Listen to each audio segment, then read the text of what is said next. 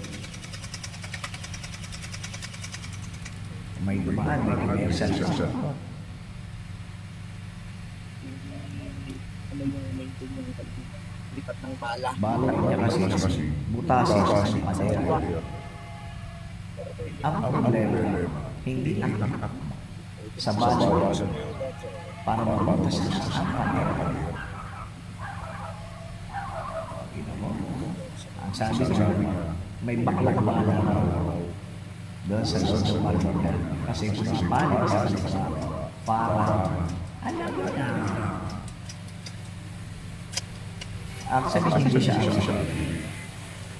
meron pa doon pa lang sa bibig pa lang sumasang-musang na yung bala. Tsaka yung scope niya, hindi siya yung talaga ma-assist mas para kaibig. Tapos yan nga. Pero maririnig na rin.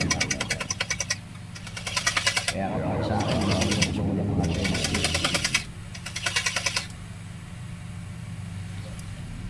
ang isang mandarin, hindi gumagamit ng scope. Pag malaki ang pagpiyansa sa sarili na kaya magkirahan at masapos ang target, kahit ang telescope na nagawa niya ng biyahero. Yun, mga fans ko yan. Dumaan na yan. Yes na. Dirapit natin eh. Inubos ko lang naman ang isang magazine na bala dyan. Yan. Ubus na ang mga Okay, so biyahero. ng bala ha. At tayo yung laban ulit para Tingnan lang natin kung hanggang saan naabot to. pero kailangan tapos niya pagpapin natin yung magazine. Kailangan hindi siya masasa. Magazine empty. Ayan. Tapos na siya ang target shooting. At siya yung nagpapaalam na guys, mga kabiyahero.